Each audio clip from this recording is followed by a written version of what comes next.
You got Birds 365 here on the JAKIB YouTube channel with John McMullen Jody McDonald. And joining us is the voice of the Eagles pregame show on their radio network. And you got your weekends on WIP. Glen Macnow, good enough to jump in with us. G-Mac, any truth to the rumor that as the Eagles pregame show host, you got a Pro Bowl nod yesterday? It's like everybody associated with the Philadelphia Eagles got a Pro Bowl nod yesterday. I'm a little disappointed. I only got the alternate. Yeah, alternate. Well, it's funny, Glenn. I always joke you can't have a all-star level player at every position. The Eagles made a run at it. I mean, there's 22 starters, 17 Pro Bowlers and alternates. If you take Rick Lovato out because he's a specialist, but Dallas isn't in there because he got hurt. He's a Pro Bowl level player. CJ Gardner-Johnson's not in there because he got hurt. That's a Pro Bowl level player. TJ Edwards just got snubbed because he was undrafted, and people have that pedigree issue. They were close. They're as close as maybe I've ever seen. Well, it really speaks to the fact that there is not a weak position group on this team, right? Their offensive line is great. Their defensive line is great. They have outstanding skill players. Their corners are terrific.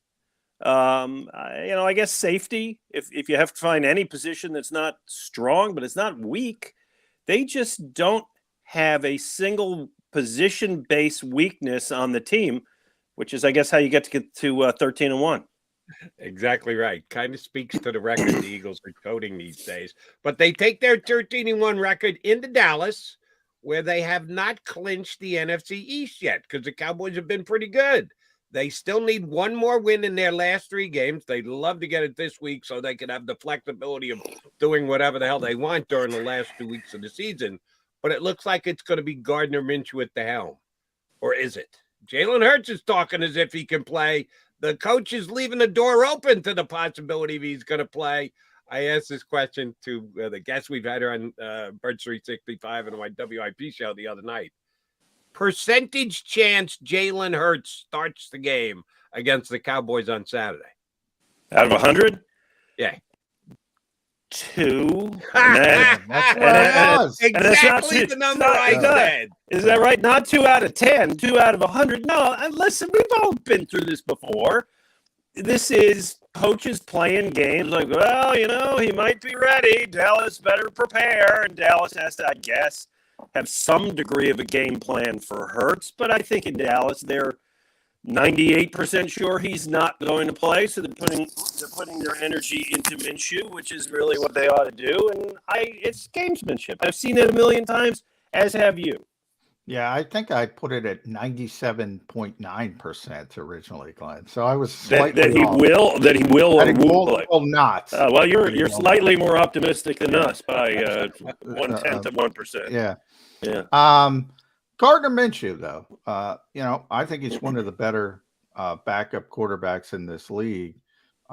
He's had a ton of starting experience, granted, with a bad team at the time in Jacksonville.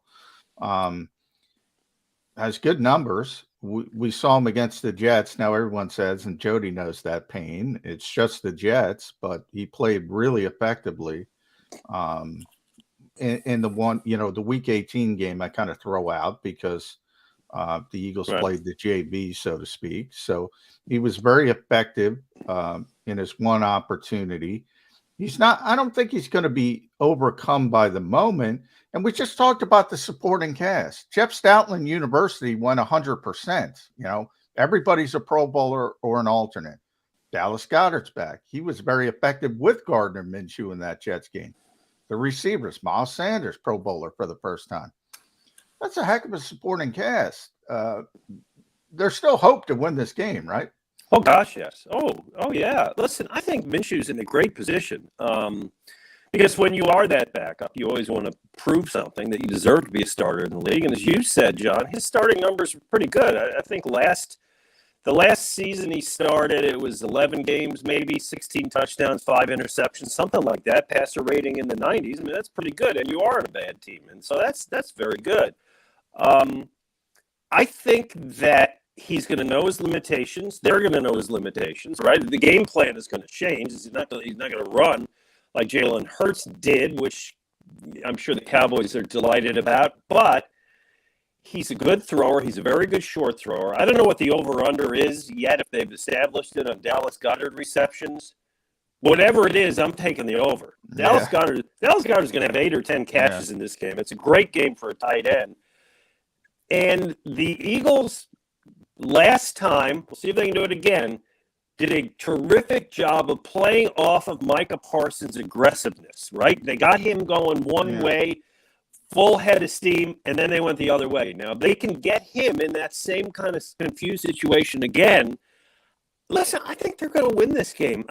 I believe in the concept, guys, and we've seen it before. When a star player goes out, the other guys kind of can pick it up for a week or two. I've seen it with quarterbacks many, many times. I mean, Nick Foles is the ultimate example, and I don't want to go there. That would be unholy, but I do. That's. By the way, Nick's going to start this week. I know. God bless him. Awesome. Yeah, God bless him. Awesome. But I do think they're going to get a real lift. Not they're going to get a lift. They will cause themselves to lift up and carry their quarterback through this game. I really believe it. You mentioned Micah, though, Glenn, and you're right. Nick Sirianni said it all that week. He said it behind the scenes, and then he finally said it in front of the camera, so I can say it now. He said, if you can't block them, read them. And that's what the Eagles did. But a big part of that is Jalen Hurts. I mean, Jalen Hurts' ability to take the football out of the gut of Miles Sanders, you got to account for that. Gardner's mobile, but he's not that mobile. No, don't ask him to do what he can't do. So dump off, screen passes, find the tight end short. Maybe they throw a little bit more to the running backs than they've done. I think it's going to be that. I think it's going to be a lot of some slant passes, a lot of 6-yard passes that they hope break for 25. All right. If you, me, and Johnny Mac are right, Glenn, about Jalen Hurts not playing this week, and we're all kind of right. I haven't made my official prediction yet, but I am leaning toward the Eagles finding a way to win under Gardner Minshew. And they have 2 weeks where they're playing for nothing, and Jalen's got a shoulder issue, we'll call it, instead of an injury. He doesn't see the field. He sits for 4 straight weeks. At some point, the Eagles are going to play again. It'll be the second round of the playoffs because they'll get the bye in the first round. Any worry for Russ on the Eagles MVP candidate starting quarterback? I worry about that stuff less than I used to. I don't entirely discount it because that would be more than a full month. I think the next time, they're going to start the playoffs the week of January 2021. So the weekend of 21st and 22nd. 21st, 22nd, right. So, that is a long way off. And I don't discount Russ. But I'm also the guy who used to say, you got to play these guys some in the preseason or they're not going to be ready for the season. And you know what? They are. I'm the guy who always said, you got to hit in practice or they're not going to be able to hit in the games. And you know what? They're fine. So I worry about that kind of thing a lot less than I used to because I've been wrong so much with what I always took as the old school football. They got to play. So maybe he can sit in the Barco Lounger for the next 6 weeks, eating popcorn, watching Netflix, and get out there and win a game. Yeah, it's funny because I was like you, Glenn, as well. You need to play in the preseason. You got to get some time in the preseason. And then it was a coach who, said to me, college has been doing it for years. And it just stopped me in my tracks. And I'm like, they it's like, it's when you have people that think outside the box, it tends to be a good thing. And the league has changed, so everybody goes in that direction as well. Yeah, what I'd like, assuming that they beat, if they beat Dallas, what I would like to see, I guess, if he's healthy, is almost the preseason thing of where he plays a quarter against New Orleans and sits down. But I don't think they would do that. They're either going to play him or they're not.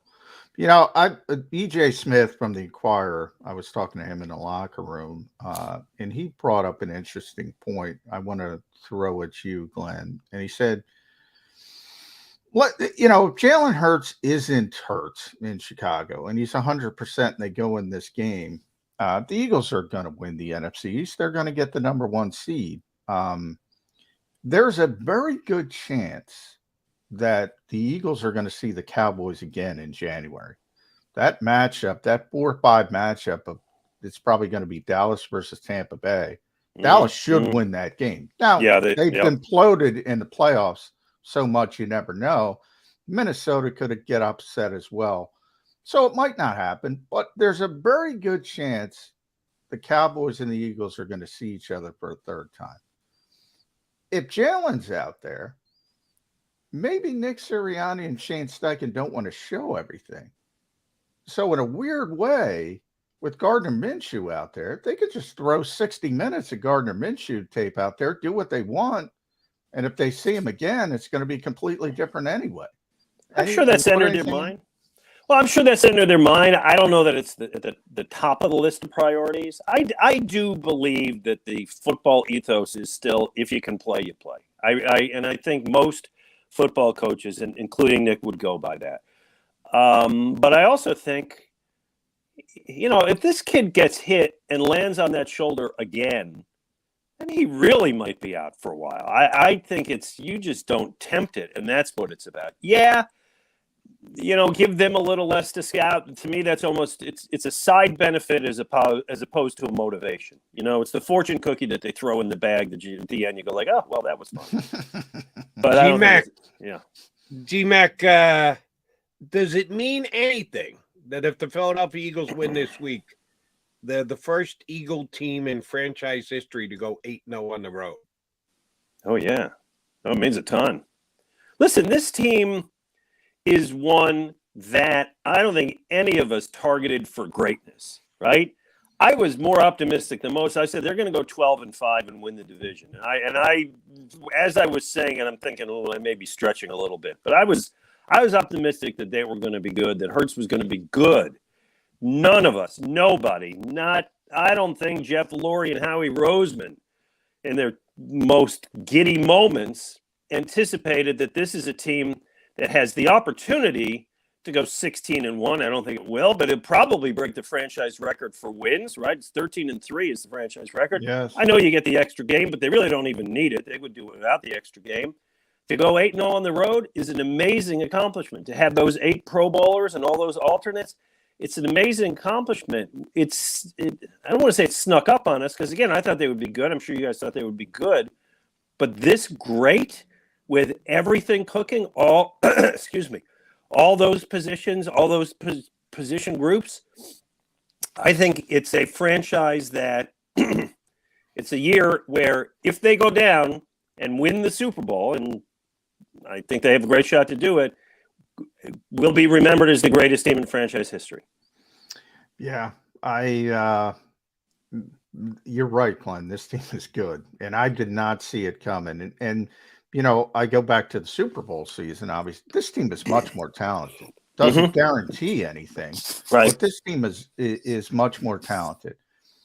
I've talked to Jody, and you guys get to talk about all sports on WIP, so you get to talk to Sixers fans, Phillies this fans. Saturday at 10 a.m. Be there. Sometimes Flyers fans every once in a blue moon. But in a lot of ways, I think Sam Hinkie broke Philadelphia from this perspective. Everything's about the future for so many fans now. They're always worried about the future. This team is about now, man. This team's got to seize the moment. We don't know if Shane Steichen's going to be there next year. Jonathan Gannon, you have the coaching staff. You have so many free agents. Do you get that sense that people don't, it's never about now. It's always about the future? Yes. Way too much. Way too much. And I think you and Jody and I share our feelings about Sam Hinkie rather openly and pretty much agree on all that. Oh, yeah. And I hate the, let's not care about this year. Let's care about next year or the year after that or the year after that. Hard to me. I hate it. And we've all learned, every sports fan should know that the opportunity to win it all comes upon you very rarely. A lot of things have to happen right. It happened for them in 2017, and amazingly, it happened again. Howie Roseman just had this golden touch in the offseason where every free agent he signed turned out to be great. Hadn't had that year in a few years. He signed a lot of clunkers in between. But this year, oh, my God, look at Bradbury. Look at Kaiser White. Look at these guys. They're all great. Your young quarterback developed into one of the best in the league. Oh, my gosh, take advantage of that. You have injuries, but you really haven't had crippling injuries, no injuries that you've not been able to replace. That window does, people used to say, like, oh, the window's 4 or 5 years. You know what? The window's now. The window is now. 1 year, and you gotta go for it. I go back to Dan Marino. I believe he made the Super Bowl in the second year. Yeah. I remember him saying, I thought I was going to go back a bunch. Never got back. Yeah, so did he. Yeah. That's why Dan actually said it. He thought he was going to go back a bunch of times. Never made it back. You got to seize that moment and not talk about 4 or 5 year windows. And the best example of what we're all talking about here was I took calls on WIP on Monday and Tuesday night.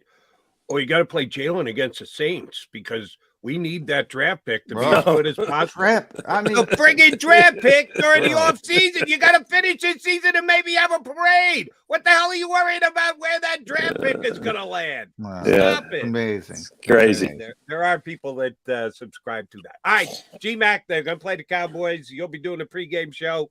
After you got to go right from you and I into the pregame show. Is that the way it's working? 6 straight hours. What would you rather do on an Eagles Cowboys day? Come on. Long day for you. God bless. I love it. And my wife's birthday. So there you have it. Yeah, very good. Tell Judy we send regards and happy birthday wishes.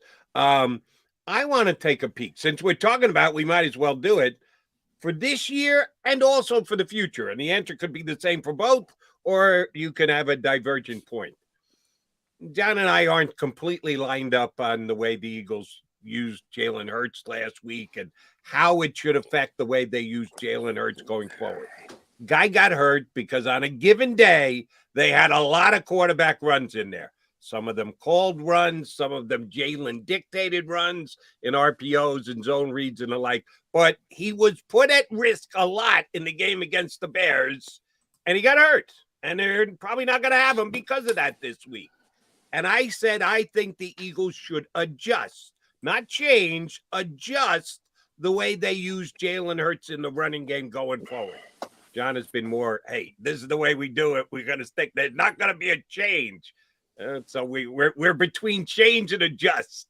John says no change. I say they can adjust the rest of this season and then next year. And we can put that aside and consider it less important a conversation than the one right now. Do the Eagles have to do anything with the way they're using Jalen Hurts for the rest of this season, or do they take the attitude of, hey, it's all about the moment. We're going to use Jalen. We got the 13-1 using Jalen Hurts the way we use Jalen Hurts. We're not going to change anything right now. How do you handle it if you're Shane Steichen and Nick Sirianni? Jody, it sounds like you and I have a great opening debate on Saturday because to me, this is how they win games. This is their offense. This is what works. This is why they are 13-1. Should they have used Miles Sanders earlier than with 6 minutes to go in the second quarter? Of course they should have. I mean, he should have touched the ball 3-4 times minimum in the first quarter, and they didn't, and that got away. And for whatever reason, Quez Watkins was getting the ball more than that. So that was silly, okay? That was foolish. But if the underlying question is, do we pull the reins in a little bit on how we use Jalen Hurts? No, because, wait, let me do you. Do we do this? No, because that is how they win. That is their offense. That is the unstoppable part of it. To quote an old quarterback about 30 years ago, let Jalen be Jalen. Yeah. I think it was funny, Nick. You can tell when a criticism hits home with Nick, he sort of gets in the weeds and he explains things really, really detailed. And he started talking about the number of runs and said, well, 2 were kneel downs and there were 3 quarterback sneaks and there were only 2 design runs. Shane said there were 6 design runs yesterday. He said there were 2. So there's a little bit of a disconnect there. And the rest were zone reads. And obviously the zone read is about, all right, if the edge player crashes, Jalen keeps it. If he doesn't, he puts the ball in the hands of the running back. So he got into the weeds about that, which I think is it doesn't help him. I think what helped him is he explained, look, Jalen Hurts is the MVP. And he said, this is our offense. Exactly what you said, Glenn. Yeah, that's what I think. This is how we're dominant. And we talked about Micah Parsons a little bit. The reason they were able to do what they did to Micah Parsons was because of, Lane Johnson, but more so Jalen Hurts. Yeah. Because you have to respect Jalen Hurts so much. Yeah, they had him on a yo-yo that last game. Yeah. I can't take that off the table. I can't. No, I don't. Should he carry the ball? What was it? How would he carry? 17, 18? 17. Yeah. Okay. Then take out the kneel downs, the quarterback sneaks, which, by the way, is now my favorite Eagles play. I get more excited about 4th and 1 with the Eagles than any other play they do. They all get in and push his butt. I just love it. Yeah. And other teams are not copying it. It's great. Yeah. But instead, so let's take all those out. So we had 12 runs. So give them 9 or 10 instead of 12. Yeah, depending on the day. It was the Bears. You should have been able to win, giving him the ball a little less than that. But generally speaking, do I redesign my offense at this point? No, he's my offense, baby. You're both, whether you know it or not, you're agreeing with me because I'm saying adjust, not change, adjust. They need to adjust slightly, and they didn't this week. Jalen Hurts got hurt, and you hope that if they don't adjust, that Jalen Hurts doesn't get hurt in a playoff game because then it'll be the debate to end all debates. Then we call Nick Foles. Unfortunately, he's not Can't available. get him. But we'll see what Gardner gives them this week. So you got faith in Gardner Minshew that he can just turn back the clock to his Jags days and come in and be effective. And John is right. Yes, I said last year, he threw it against the Jets. The Jets defense was lousy last year. It's actually pretty good playing tonight against Jacksonville. Yeah. They've upgraded their defense. That's a big game, by the way. Jets-Jags. That's a big game. The Jags are still in it. I have tickets, and I'm debating on whether I'm going up the turnpike. Oh, you got to go, Joe. You got to go. You're going to beat the weather, right? Weather's not bad till tomorrow? Are you kidding? No, it's bad today. It's supposed to be like tsunami rain. I thought that was overnight. No. I'll enjoy. Hey, you and I were once at a Jets game in the rain, Jody. Yeah. Yes, we were. And I think it was Rich Miano who came up with the big pick to win the game for the Philadelphia Eagles. The quarterback from Foley, the quarterback from Cherry Hill. Glenn Foley. Glenn Foley. Yeah, I forgot about the weather, Jody. Stay home. I just changed my mind. We're leaning in that direction right now. The official decision hasn't been made yet, but I know where I'm going to be on the end with Glenn on Saturday morning before the Eagles and the Cowboys, and you can hear it on WIP come Sunday. Eagles going to win? You're talking. Both of you talking about Gardner Minshew. Sounds to me like you both have slightly more faith in Gardner Minshew than I do. There's a pretty big drop-off from Jalen Hurts and the way we play to the guy who's going to play quarterback for the Eagles on Saturday. And you got a very motivated Cowboy team. You think they're going to find a way to win the game? How are they going to do that, Mr. Pre-show host? I do. I think they're. Listen, I'm not going to put it at 80%, but I'm leaning toward the Eagles, and I'm leaning toward the Eagles for a couple of reasons. I said it earlier. I love the notion that you get a lift when your backup quarterback comes in. When a good player gets injured, teams tend to pick it up. I think he's got so much talent around him, and he's got a guy who can scheme an offense that he's going to just find a way to throw it to Goddard 10 times and get it to AJ on a slant pattern that he's going to break for 60 yards. Maybe I am wrong, but the Cowboys sure look like they're in the process of imploding. And I think it's almost those things where it's like, you know what, let's let them just blow themselves up and enjoy the moment. Yeah, I think, they were in the conversation with the Eagles in San Francisco to have the best defense in the league. And ESPN still ranks them as the best, I think. Well, the football power. They lose 6 times in the football power index. I don't get that. Maybe more so than anything else, and there's many reasons to root for the Eagles on Saturday. That might top my list. We'll see if they're nervy enough. If the Eagles beat them head up again for their stupid power index, they'll still have number one. How nervy do you have to be to keep them at number one after they blow a 17-point lead? That's nervy enough. To who? To who they lose? That would be the Jacksonville. Yeah. And Doug Peterson's getting free cheesesteaks from the Eagles for beating the Cowboys. 17 points. But that's what I've heard from Dallas all week, Glenn. They got to fix the defense. And it's been one player, really. They lost their – who they lose, Jody? The cornerback Brown? Opposite Trayvon Diggs. I forget his name. Is it Anthony Brown, their other Yeah, Anthony Brown. So the starting quarterback opposite Trayvon Diggs, who's a good player, but he's not a great player. They lose him, and they sort of start falling apart. And the thought process in Dallas has been, and we talked to John McMullen from The Athletic yesterday. I talked to some other guys. Dallas is worried about getting themselves right more than the Eagles. They know they're losing the division. They know they're locked into the 5th spot. So for them, it's about getting themselves right. To me, there's not as much juice, obviously, as they would have been if the Cowboys beat the Jags.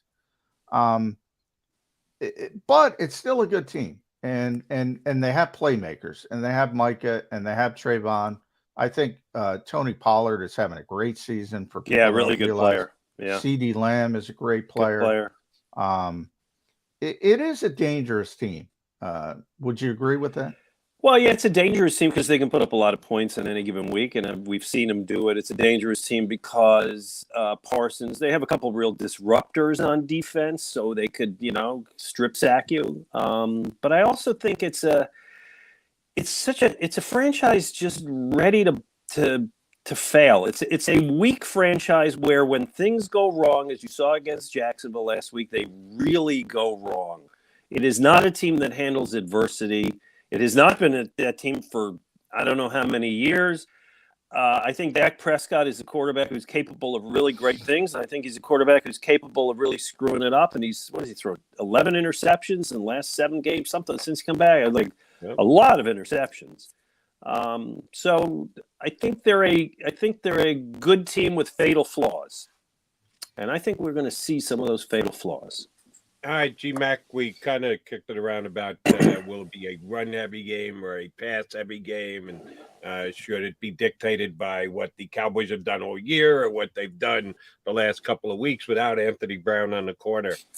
If it's a run-heavy game, will we see Boston Scott? He was a complete non-factor last week, except for his very good kickoff return, which he was a little slow to the draw and getting him back. No idea why it took. It's working out really well, man. Yeah. He's looking good running back kicks, but he was a non-factor from the line of scrimmage. The Eagles ran it less than we all thought they were going to and or should after the fact. We know he's very good against the Giants. He basically. I was going to say we got one more Giants game in 2 weeks. He's yeah, guaranteed a touchdown. But NFC East, why not use him this week against the Cowboys? I'd be great with that. I like the guy a lot. I like him more than Gainwell. I like him near the goal line. Against the Giants. Yeah, well, absolutely. I'd love to see him get, a half a dozen touches outside of the kickoffs, but I would take the under on that bet. Yeah. I got it. All right, last one, at Real Glen Macnow. Follow Glenn on Twitter from me. We don't even talk about Jonathan Gannon this week. Where's the fan base with Jonathan Gannon? I mean, they lead the NFL in sacks, Glenn. Yeah. Oh. 55. First time in franchise history, they've had 5 players with 6 or more. Buddy didn't do that. Jim Johnson didn't do that. Bud Carson didn't do that. They're going to beat the franchise record, which is 62. Now they have the extra game, but still, it's impressive. So they're getting all the sacks, and that's what everybody wants. And, oh, by the way, they're the second-ranked defense in the NFL. They're the number 1 ranked pass defense. Is there still people complaining? By the way, it could become the first team in NFL history with 4 players with double-digit sacks. It's never happened before. I would say the fan base relationship with Jonathan Gannon is currently an uneasy truce. I like that. That's like, okay, he's doing well for now, but if they give up, a 28 spot to Dallas, Jody, you're probably on before I am after the game. When are you on next after the game? Monday night. Oh yeah, well that's if they give up even if they win, if they give up more than 25 to the Cowboys, Jody McDonald's lines are going to be packed with. They need to fire Jonathan Gannon. They're accepting his success, but they still don't really like him. It's bizarre to me. I like your uneasy truce as a descriptive adjective. All right, so if they win this game and they get 2 weeks to rest, we asked about Jalen Hurts. How do you think Sirianni handles all the rest of those guys? Johnny Mack gave me a great point 2 weeks ago, 3 weeks ago, and I'd completely forgotten it. Last year was different because you had the COVID reserve list, and the Eagles just created COVID for like 12 of their players so they could elevate guys from the practice squad. So when I affectionately called that game against Dallas, the Cowboys versus the JV, I was speaking the truth. There was JV guys coming up from the practice squad. You can't do as much as that this year as you could last year. How much do they just pack it in the last 2 weeks of the season? And God forbid they lose to the Saints because the draft pick will go up. How much will Howie Roseman et al. Decide we're battening down the hatches? I think they'll scale it back, but I don't think they'll entirely shut it down with 2 weeks to go. I think you'll still see guys play, and there are guys who are going for specific numbers and accolades, and I think you got to respect that. Be careful with that, Glenn, because Howie Roseman has gotten none of their potential free agents done to extensions. I know this year. I know. And part of that is Johnny Mack likes to say is leverage. The players have all the leverage because they're all making the damn Pro Bowl. Yeah, well, that's a good point. You don't want to go too overboard and let them get their numbers because it's going to cost the Eagles in renegotiations. Oh, that's a fair point. That is a good point. I think they'll scale it back, but not shut it down. You gotta field. You can't not field a team. Well, I guess you can. We've seen Andy do it, not field a team the last 2 weeks of the year. We have seen it. I think you'll get kind of a mix against New Orleans. A.J. Brown's going to play. Devonta Smith's going to play. Maybe some of the older players don't play. Maybe he tries to sit down Lane Johnson, although that's dangerous for your quarterback, so I don't know if you do that. But I think that's what you'll get, some kind of blend of guys. A lot of guys playing a half. It'll be a preseason game. Yeah. Well, some guys got to play because you only have 53 and you can only elevate 2 from the practice squad. So you don't have that ability to toggle 12 people up because of COVID. They took that away. So some guys got to play. You'll see a lot of Ian Books, Trey Sermons, Josh Jobs of the world, the guys who are inactive. You're going to see them. Yeah, they'll show up. Ellis, the kid who's the special teams kid. Yeah, Christian Ellis is doing a great job. They got to put him on the 53, by the way. Well, he will get a lot of play against New Orleans and the Giants. Agreed.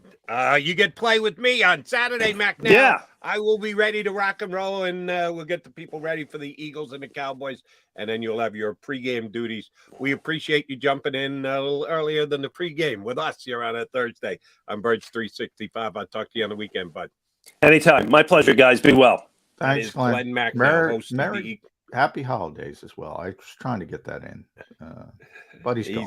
He's already in celebration mode. Happy Hanukkah to all our listeners. Christmas coming up this weekend. Whatever you're celebrating, we'll be celebrating an Eagles victory on Saturday. That's what McMullen and McDonald will be talking about. Come back. A couple more things I'm going to run by Johnny Mack. And then in hour number 2, we're going to have Eric Edholm on, NFL.com writer, covers the entire league. Slant toward the draft. We got Eric on leading up to the draft. And we can talk about the future. I'm not going to be here. You can talk about the future, Jody. Yeah, we'll somehow get into it. God forbid they lose to the Saints next week because they're playing some backup players because that will kill that draft pick they get from the Saints. Eric covers the entire league, and he's going to join us in hour number 2, as is Barrett Brooks. But Johnny Mack, you're going to exit stage left. You got to get down to see Coach Sirianni. Yeah. So today's, everything moved up a day. So today's the typical Friday moved up to a Thursday. So got to race down there to talk to the head coach. Do want to get my prediction in. I do think the Eagles are going to be very, very competitive. We're on tomorrow, right? Oh, that's right. So I'm thinking Friday. I just said it out loud, Jody. You And don't, it's don't not need to make a confusing to me. prediction. If you want to That's make true. a prediction, No, go ahead. You you're want to get right. out in front of it, just go ahead and lay it No, all out for everybody. you're right. Or you can wait till tomorrow. You know, the funny thing is, I just explained that they moved up Friday a day, and I still think it's Friday. And I'm verbalizing it. I still think it's Friday. Oh, That's it tremendous. is not Friday yet. It is Sirianni talks to you Yes. like it's a Friday because they're playing on a Saturday. But you and I will. I just go ahead. It's prediction day. That's in my head. It's prediction day. No, you don't have to make a prediction till tomorrow. All right, brother. Safe travels over to the NovaCare complex. We'll talk in the morning. All right. Thanks, Jody. Johnny Mac out. Barrett Brooks in. Double B's going to join me for the last hour. Eric at home in about 20 minutes. Stay here on Birds 365.